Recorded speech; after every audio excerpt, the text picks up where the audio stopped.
Good afternoon. तो अभी हम करेंगे कंपाउंड रेशो। पिछले लेसन्स का आई होप आपको सब कुछ समझ आ गया होगा। सबसे पहले हम करते हैं कंबाइंड रेशो। कंबाइंड रेशो या कंपाउंड रेशो भी कहा जाता है। देखिए, जो नेम है, नेम आपको यही बता रहा है कि कंबाइंड रेशो होती क्या है। कंबाइंड रेशो जब आप 2 या 3 रेशोज को आपस में इकट्ठे कर देते हो। आप इकट्ठे करने का क्या तरीका है वो देखिएगा। जब 2 different ratios A ratio B, C ratio D are expressed in different units, then the two are compound to obtain the combined ratios. उन दोनों को कंपाउंड किया जाता है, इकट्ठे लाया जाता है और हमें क्या मिलती है? कंबाइंड रेशो मिलती है। जैसे A रेशो B है, C रेशो D है। अब ये कंबाइंड रेशो कैसे बनेगी? ध्यान से देखिएगा, कुछ नहीं करना आपने। A upon B into C upon D, मतलब एक रेशो ये है फ्रैक्शनल पार्ट, एक रेशो ये है इसका फ्रैक्शनल पार्ट। दोनों को मैंने क्या कर दिया? मल्टीप्लाई कर दिया। तो this is called combined ratio. A upon C B upon D is equals to A C upon B. This is called combined ratio. दोनों को इकट्ठे करने की प्रोसेस को ही कंबाइंड या कंपाउंड कहा जाता है। ठीक है जी, बहुत इंपॉर्टेंट है ये कंसेप्ट। अब देखो किया क्या हमने, हमारे पास जितनी भी रेशियोज दी हुई थी हमने उसका प्रोडक्ट किया। Product of all ratios is compound और कंबाइंड रेशियो। सारी रेशियोज का प्रोडक्ट, जितनी भी रेशियोज दी हुई है, सपोज करो उसने कहा है find compound ratio of 3 ratio 4, 7 ratio 8 या 3 रेशो 2 ले लेते हैं, 4 रेशो 6 ले लेते हैं। तो 3 upon 4 into 3 upon 2 into 4 upon 6 क्या करेंगे? जो कैंसिल आउट हो रहा है उसको कैंसिल आउट कर देंगे। तो 3 अपॉन 4 क्या आया मेरे पास? कंबाइंड रेशो आया। कंबाइंड मतलब सभी रेशोज को इकट्ठा क्या किया मैंने? मल्टीप्लाई कर दिया। ये प्रोसेस क्लियर है? ठीक है। अब कंबाइंड रेशो के बाद हम नेक्स्ट टॉपिक पे चलते हैं। उसके जब हम रेशियोज को अपने आप से कंबाइंड करते हैं, when ratio is combined by itself. Next है हमारे पास when ratio is combined by itself. मतलब इटसेल्फ मतलब अपने आप से ही कंबाइंड करने का तरीका क्या होगा? A अपॉन बी है, उसको एक टाइम अपने आप से कंबाइंड करना, मतलब A square upon B square. This is called duplicate ratio. क्या कहा जाता है इसको? डुप्लीकेट रेशियो कहा जाता है। ठीक है जी। उसके बाद अगर मैं इसको 3 टाइम्स कंबाइंड कर दूं, A upon B into A upon B, ये होता है A cube upon B cube. इसको बोला जाता है ट्रिप्लीकेट रेशियो। ठीक है जी। जब हम रेशियोज को 3 टाइम्स मल्टीप्लाई कर देते हैं तो ट्रिप्लीकेट रेशियो, 2 टाइम्स मल्टीप्लाई कर देते हैं तो डुप्लीकेट रेशियो। अब अगर ए अपॉन बी है, ठीक है जी, इसका मैं रूट निकालूं। सबसे पहले रूट को समझिए। रूट क्या होता है? रूट मतलब जैसे 4 है, 4 का मैं रूट निकालूं तो 4 को लिख सकते हो 2 अपॉन 2, 2 की पावर 2, फिर 1/2। ये जो रूट है दिस इज कॉल्ड पावर में 1/2।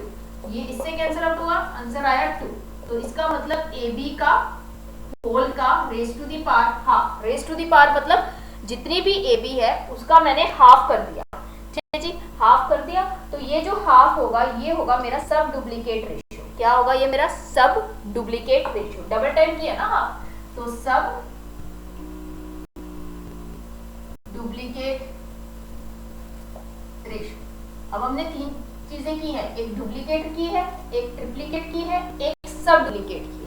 इसी के साथ अगर मैं इसका क्यूब रूट कर दूं, क्यूब रूट मतलब झोपड़ी के अंदर 3, यानी कि पावर में क्या आ जाएगा? 1/3।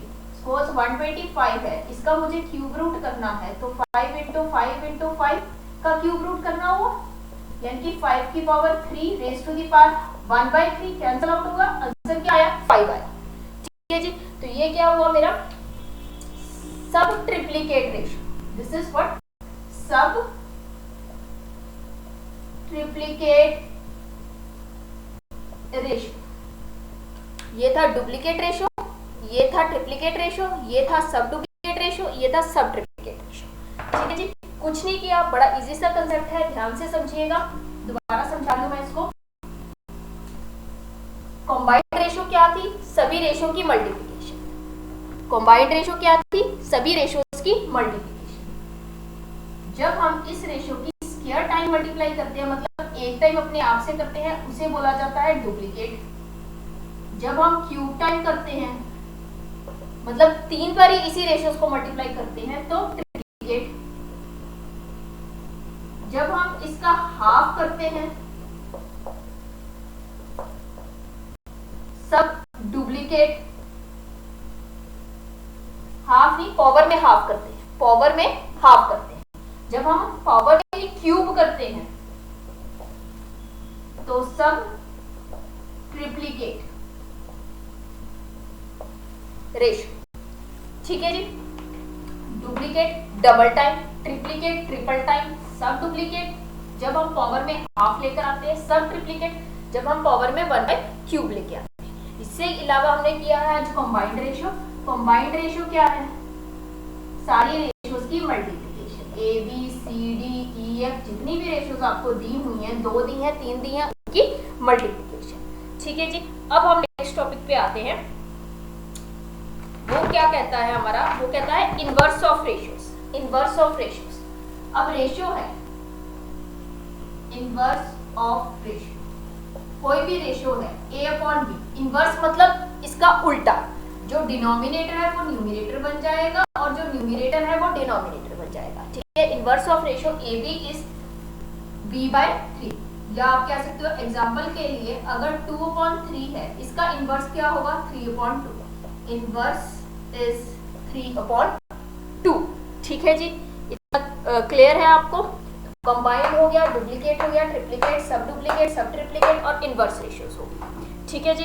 अब नेक्स्ट टॉपिक पे चलते हैं. नेक्स्ट टॉपिक है कमेंसुरेबल रेशियोज. अब कमेंसुरेबल रेशियोज देखिए क्या होती हैं. कमेंसुरेबल रेशियोज और इनकमेंसुरेबल रेशियोज.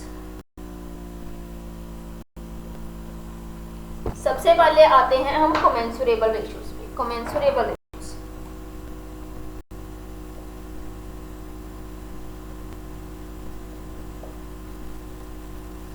के साथ ही हम करेंगे इनकमेंसुरेबल.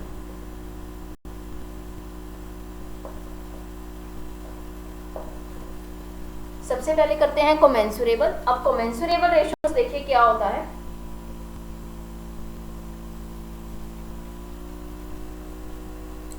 कमेंसुरेबल रेशियोज. कमेंसुरेबल रेशियोज में हमने लेना है जो रेशियोज हैं या जो टर्म्स ऑफ रेशियोज है. रेशियोज की जो टर्म्स है, टर्म्स मैंने पहले भी बताई थी. जैसे a अपॉन बी है, तो a अपॉन बी क्या हुआ? टर्म्स हुआ. ये टर्म्स इंटीजर्स में हो. ठीक है जी.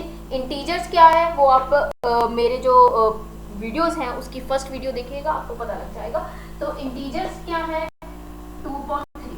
इस तरीके की रेशियोज को क्या कहा जाता है? कमेंसुरेबल. अब अगर नॉट एन इंटीजर हो, नॉट एन इंटीजर्स का क्या मतलब? इरेशनल नंबर्स 2/3, एक हो या दोनों हो, तो इन तरीके की रेशियोज को क्या कहा जाता है? कमेंसुरेबल. यानी कि a upon B not an integer.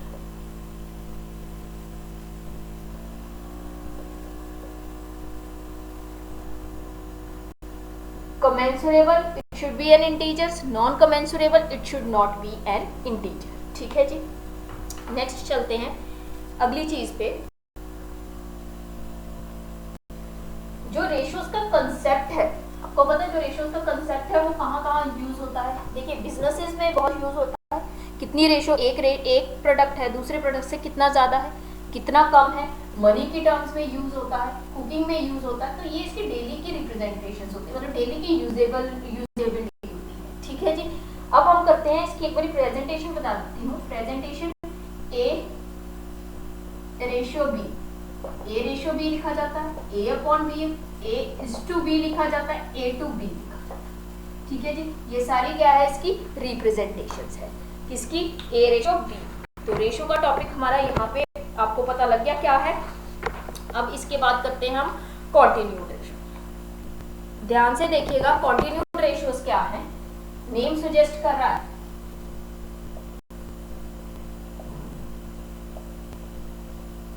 क्या बता रहा है, ए रेशो बी रेशो सी रेशो डी, मतलब या 2 में या 3 में या 4 में जितने में भी है तो कॉन्टिन्यू रहे, एक के बाद एक रेशियोज आती जाए, तो इसको बोला जाता है कॉन्टिन्यूड रेशियोज। ठीक है जी। कॉन्टिन्यूड रेशियोज के बाद हमारे पास आता है नेक्स्ट एक और कंसेप्ट है रेशियोज का, फिर एक क्वेश्चन करेंगे, उतना टॉपिक आज कवर कर लेते हैं। देखिए कॉन्टिन्यूड रेशियोज आपको पता लग गया। अब देखिएगा ध्यान से, if A upon B is equals to C upon D is equals to E upon F, अगर 3 रेशियोज हैं या 2 रेशियोज है आपस में इक्वल है, देन ये सारी चीज किसके इक्वल होगी, ये सारी चीज इनके सम के इक्वल होगी। सम कैसे निकालना है, पहले न्यूमिनेटर्स का सम फिर डिनोमिनेटर्स का सम। A plus C plus E, A plus C plus E divided by B plus D plus E, F is equals to A upon B is equals to C upon D is equals to E upon F। कहने का मतलब अगर 3 है या 2 ratios equal हैं, ये ratios का एक कंसेप्ट है आपके पास कि अगर 3 रेशियोज हैं 2 रेशियोज है वो आपस में इक्वल है तो उनका सब A plus C plus E B plus D plus F वो भी क्या होगा, इक्वल होगा। ठीक है जी।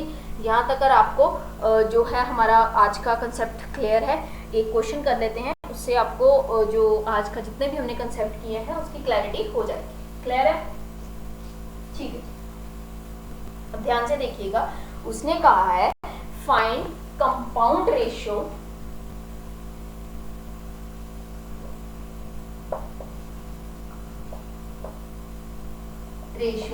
ऑफ किसकी compound ratio, duplicate ratio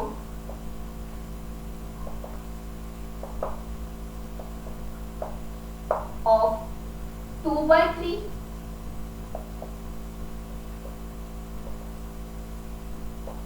triplicate ratio of 6/3 या 6 आप कह सकते हो 7 सब डुप्लीकेट रेशियो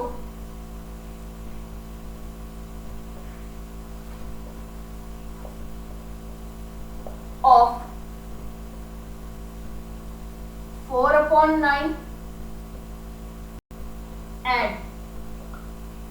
इनवर्स ऑफ 1/3। ठीक है जी। क्या है, कंपाउंड रेशियोज। अब जब कंपाउंड की बात की है, इसका मतलब आपने सबकी मल्टीप्लिकेशन किसकी, डुप्लीकेट 2/3 की इंटू ट्रिप्लीकेट 6/7 इंटू सब डुप्लीकेट 4/9 इंटू इनवर्स किसका 1/3। इन सब की क्या लेकर चलनी है आपने, मल्टीप्लिकेशन लिखेंगे। मल्टीप्लिकेशन लिखेंगे, duplicate 2/3 is 2/3 into 2/3 into 6/7 into 6/7 into 6/7 into root में 4 और 9 इंटू इनवर्स ऑफ 3। ठीक है जी। ये चल रहा है हमारे पास, ये और ये इससे कैंसिल आउट हो जाएगा। ठीक है जी। यहाँ से आपके पास क्या आ जाएगा, 2 into 2 into 6 into 6 into 6 into 2 3। इसका हम निकालेंगे 2/3, नीचे इसके 3 चल रहा है, इसके नीचे 7 चल रहा है, इसके नीचे 7 चल रहा है, इसके नीचे 7।